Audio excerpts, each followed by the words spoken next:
Discuss ചെയ്യുന്നത് history of micro processors ആണ്. Micro പ്രോസസ്സേഴ്സിന്റെ history എന്ന് പറയുമ്പോൾ അതിന്റെ സ്റ്റാർട്ടിങ് ഫസ്റ്റ് മൈക്രോ പ്രോസസ്സർ മുതൽ ഇപ്പൊ വരെയുള്ള ഒരു ഹിസ്റ്ററിയാണ്. അപ്പൊ അതിനകത്ത് കൂടുതലും നമ്മൾ ഫോക്കസ് ചെയ്യുന്ന x86 ഫാമിലി ആയിരിക്കും ഫോക്കസ് ചെയ്യുക. ഫസ്റ്റ് വൺ എന്ന് പറഞ്ഞാൽ ആദ്യത്തെ മൈക്രോ പ്രോസസ്സർ ഇന്റൽ 4004 ഇതാണ് ആദ്യത്തെ മൈക്രോ പ്രോസസ്സർ. 4 ബിറ്റുള്ള മൈക്രോ പ്രോസസ്സർ ആണ്. അപ്പോൾ 4 ബിറ്റ് മൈക്രോ പ്രോസസ്സർ എന്ന് പറഞ്ഞാൽ അതിന്റെ CPU പ്രോസസ് ചെയ്യുന്ന data at A time 4 bit വരെ ആയിരിക്കും വരിക. അതിൽ കൂടുതലുള്ള ഡേറ്റാസ് ആണെങ്കിൽ അത് ഡിവൈഡ് ചെയ്ത് 4 ബിറ്റുള്ള പാക്കുകളാക്കിയിട്ട് ഓരോ 4 ബിറ്റും ആയിരിക്കും പ്രോസസ് ചെയ്യുക. അപ്പൊ അതിന്റെ ഫിഗർ ആണ് കൊടുത്തിരിക്കുന്നത്.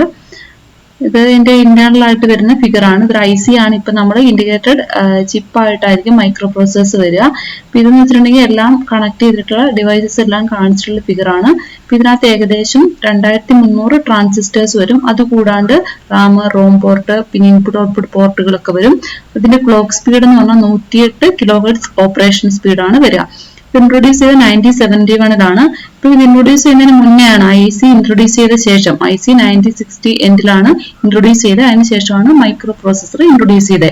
ഇന്റൽ എന്ന് പറഞ്ഞ കമ്പനിയാണ് ഇത് ഇന്റൽ 4004 ഇൻട്രൊഡ്യൂസ് ചെയ്തിരിക്കുന്നത്. അടുത്ത് വരുന്നത് 8 ബിറ്റുള്ള മൈക്രോ പ്രോസസ്സേഴ്സ് ആണ്. അപ്പം ഇന്റൽ 4004ന്റെ എക്സാക്ട് വേർഷൻ ആണ് 8 ബിറ്റ് വേർഷൻ ആണ് 8008. അപ്പൊ അതിന്റെ IC ഡയഗ്രം ആണ് കൊടുത്തിരിക്കുന്നത്. അപ്പൊ അതിനകത്ത് എഴുതിയിട്ടുണ്ട് 8008. അപ്പൊ അതിന് പകുതി പിന്നെ ഒരു സൈഡിലും പകുതി പിന്നെ അടുത്ത സൈഡിലും ആയിട്ടായിരിക്കും IC ഡിസൈൻ ചെയ്തിരിക്കുന്നത്. ഇത് 8085 മൈക്രോ പ്രോസസ്സർ ആണ്. ഇത് 8 ബിറ്റ് തന്നെയുള്ള മൈക്രോ പ്രോസസ്സർ ആണ്. 8 ബിറ്റ് എന്ന് പറയുമ്പോൾ 8 ബിറ്റ് ഡാറ്റ ആയിരിക്കും CPU at A time process ചെയ്യുക. അതിൽ കൂടുതൽ വരുന്ന ഡേറ്റാസ് 8 ബിറ്റുള്ള പാർട്സുകളായിട്ട് ഡിവൈഡ് ചെയ്തിട്ടായിരിക്കും പ്രോസസ് ചെയ്യുക. ഇത് 1976 ഇൻട്രൊഡ്യൂസ് ചെയ്തിരിക്കുന്നത്. 40 പിന്നുള്ള IC ആണ്. അപ്പോൾ 20 പിൻ ഒരു സൈഡിലും 20 പിൻ അടുത്ത സൈഡിലും അങ്ങനെയായിരിക്കും ഡിസൈൻ ചെയ്തിട്ടുണ്ടാവുക. ഇതിന്റെ ഡയഗ്രം ആണ് ഈ കൊടുത്തിരിക്കുന്നത്. ഇതിന്റെ IC ഡയഗ്രം ഉണ്ട്. IC ഡയഗ്രം ആണ് 40 പിന്നുള്ളതെന്ന് പറഞ്ഞത്. അപ്പം 20 പിൻ ഒരു സൈഡിലും 20 പിൻ അടുത്ത സൈഡിലും. 8 ബിറ്റ് മൈക്രോ പ്രോസസ്സർ ആണ്. അപ്പൊ ഇതിന്റെ ഡാറ്റാ ബസ് എന്ന് പറഞ്ഞാൽ 8 ബിറ്റ് ആയിരിക്കും. ഇതിന്റെ അഡ്രസ് ബസ് 16 ബിറ്റ് ആയിരിക്കും. അടുത്തത് 8080 മൈക്രോ പ്രോസസ്സർ. ഇതും 8 ബിറ്റുള്ള ഒരു മൈക്രോ പ്രോസസ്സർ ആണ്. അപ്പൊ ഡാറ്റാ ബസ് 8 ബിറ്റ് ആണ് വരിക. അതിന്റെ അഡ്രസ് ബസ് എന്ന് പറഞ്ഞാൽ 16 ബിറ്റ് ആണ് വരിക. ഇതാണ് ഫസ്റ്റ് ട്രൂലി യൂസബിൾ കമ്പ്യൂട്ടർ എന്ന് പറയുന്നത്. ട്രൂലി യൂസബിൾ ഫസ്റ്റ് കമ്പ്യൂട്ടർ എന്ന് പറഞ്ഞാൽ 8080 മൈക്രോ പ്രോസസ്സർ ഓൺവേർഡ്സ് ആണ് പറയുക. ഇതിന്റെ പിൻ ഡയഗ്രം അല്ലെങ്കിൽ IC ഡയഗ്രം ആണ് കൊടുത്തിരിക്കുന്നത്. അപ്പൊ അതിന്റെ പകുതി പിന്നെ ഒരു സൈഡിലും പകുതി പിന്നെ 40 പിന്നാണ് ഇതിലും വരിക. അടുത്തത് 8086. ഇതാണ് നമുക്ക് ഡീറ്റെയിൽ ആയിട്ട് പഠിക്കേണ്ടത്. അപ്പൊ 8086 ഇതൊരു 16 ബിറ്റ് മൈക്രോ പ്രോസസ്സർ ആണ്. 1978 ഇൻട്രൊഡ്യൂസ് ചെയ്തത്. 40 പിന്നുള്ള IC ആണ്. 40 പിന്ന IC എന്ന് പറയുമ്പോൾ 20 പിൻ ഒരു സൈഡിലും 20 പിൻ അടുത്ത സൈഡിലും അങ്ങനെയുള്ള 40 പിന്നുള്ള IC ആണ്. അപ്പൊ ആദ്യം കൊടുത്തിരിക്കുന്ന ഡയഗ്രം അതിന്റെ IC diagram integrated chip diagram ആണ്. 40 ഒരു സൈഡിലും 40 അടുത്ത സൈഡിലും.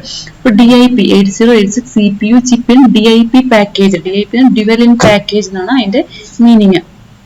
അടുത്തത് അതിന്റെ സ്ട്രക്ചർ ആണ്. CPU ചിപ്പിനകത്ത് ഉള്ള അതിന്റെ സ്ട്രക്ചർ. ഇത് 16 ബിറ്റ് മൈക്രോ പ്രോസസ്സർ ആണെന്ന് പറഞ്ഞു. അപ്പോൾ 16 ബിറ്റ് ഡാറ്റ ആയിരിക്കും അറ്റ് എ ടൈം പ്രോസസ് ചെയ്യുക. അപ്പോൾ 16 ബിറ്റിൽ കൂടുതലുള്ള ഡാറ്റ ആണെങ്കിൽ 16 ബിറ്റിൽ ഡാറ്റകളായിട്ട് ഡിവൈഡ് ചെയ്തിട്ടായിരിക്കും പ്രോസസ് ചെയ്യുക. പിന്നെ ഇതിന് 16 ബിറ്റ് ആയിരിക്കും ഡാറ്റ ബസ്. ഇതിന്റെ അഡ്രസ് ബസ് എന്ന് പറഞ്ഞിട്ടുണ്ടെങ്കിൽ 20 ബിറ്റ് ആയിരിക്കും. അടുത്തത് ഇന്റൽ പെന്റിയം പ്രോസസ്സേഴ്സ് ആണ്. പെന്റിയം ഒരുപാട് ടൈപ്പ് ഉണ്ട്. പിന്നെ പെന്റിയം 4ന്റെ കേസ് ആണ് ഇതിൽ പറഞ്ഞിരിക്കുന്നത്. അതിന്റെ ഡയഗ്രം ആണ് ഇവിടെ കൊടുത്തിരിക്കുന്നത്. അത് 32 ബിറ്റുള്ള മൈക്രോ പ്രോസസ്സർ ആണ്. അപ്പൊ 32 ബിറ്റ് ഡാറ്റ ആയിരിക്കും ഒരു സമയം പ്രോസസ് ചെയ്യുന്നത്. അപ്പൊ അതിൽ കൂടുതൽ വരുന്ന ഡിവൈഡ് ചെയ്തിട്ടായിരിക്കും പ്രോസസ് ചെയ്യുക. ഇത് 2001 ഇൻട്രൊഡ്യൂസ് ചെയ്തത്. ഇതിന് 42 മില്യൺ ട്രാൻസിസ്റ്റേഴ്സ് ആണ് വരിക. ഇതിന്റെ ക്ലോക്ക് സ്പീഡ് എന്ന് പറഞ്ഞാൽ 1.5 GHz ആയിരിക്കും ക്ലോക്ക് സ്പീഡ്. അടുത്തത് ഇറ്റാനിയം പ്രോസസ്സർ ആണ്. ഇറ്റാനിയം 2 ആണ് കൊടുത്തിരിക്കുന്നത് ഫിഗറിനകത്ത്. അതൊരു 64 ബിറ്റുള്ള പ്രോസസ്സർ ആണ്. 2001 ഇതും ഇൻട്രൊഡ്യൂസ് ചെയ്തത്. 64 ബിറ്റ് എന്ന് പറയുമ്പോൾ അറ്റ് എ ടൈം 64 ഡാറ്റ ആയിരിക്കും ബിറ്റുള്ള ഡാറ്റ ആയിരിക്കും പ്രോസസ് ചെയ്യുക. അതിൽ കൂടുതൽ ഡിവൈഡ് ചെയ്തിട്ടായിരിക്കും പ്രോസസ് ചെയ്യുക. ഇപ്പൊ ഉള്ള ലേറ്റസ്റ്റ് പ്രോസസ്സർ ഒക്കെ 64 ബിറ്റ് ഡാറ്റ വരെയാണ് പ്രോസസ് ചെയ്യുക. ഇത് ഒരു ലേറ്റസ്റ്റ് പ്രോസസ്സർ ആണ്. Core i9 Intel core i9 ആണ് ഇപ്പോഴത്തെ ഏറ്റവും latest processor. Intel core i9 11th generation. അതിന്റെ ഡയഗ്രം ആണ് കൊടുത്തിരിക്കുന്നത്. ഇതുപോലെ നമുക്ക് CPU ഓപ്പൺ ചെയ്യുമ്പോൾ ഇതുപോലുള്ള മൈക്രോ പ്രോസസ്സറാണ് നമുക്ക് കാണാൻ പറ്റുന്നത്. ഇന്റഗ്രേറ്റഡ് ചിപ്പായിട്ടുള്ള ഇതുപോലുള്ള പ്രോസസ്സറാണ് നമുക്ക് കാണാൻ പറ്റുക. i9 എന്ന് പറയുമ്പോൾ അതിന് 8 കോറുള്ള മൈക്രോ പ്രോസസ്സറാണ്. ഇത് ഇന്റൽ തന്നെ ഇൻട്രൊഡ്യൂസ് ചെയ്തിരിക്കുന്നതാണ്. ഇപ്പൊ നമ്മൾ പറഞ്ഞിരിക്കുന്ന ഈ ഹിസ്റ്ററിനകത്തൊക്കെ ഇന്റലിന്റെ മൈക്രോ പ്രോസസ്സറാണ് പറഞ്ഞത്. ഇതുപോലെ തന്നെ AMDന്റെ മൈക്രോ പ്രോസസ്സർ ഉണ്ട്. അതിനും ഇതുപോലെ തന്നെ 186, 286, 386 എന്നുള്ള ആ ഒരു സീരീസ് പ്രോസസ്സേഴ്സ് ആണ് ഉണ്ടാവുക. മൈക്രോ പ്രോസസ്സറിന്റെ കേസിനകത്ത് നമ്മൾ പറഞ്ഞ സ്റ്റാർട്ടിങ്ങിൽ വരുന്ന 4 ബിറ്റ് മൈക്രോ പ്രോസസ്സർ ആയിരുന്നു. പിന്നെ 8 ബിറ്റ് ഉള്ളതായി, 16 ബിറ്റ് ഉള്ളതായി, 32 ബിറ്റ് ഉള്ളതായി, ഇപ്പൊ 64 ബിറ്റ് ഉള്ള മൈക്രോ പ്രോസസ്സറാണ് ഇപ്പൊ ലേറ്റസ്റ്റ് ആയിട്ട് യൂസ് ചെയ്യുന്നത്.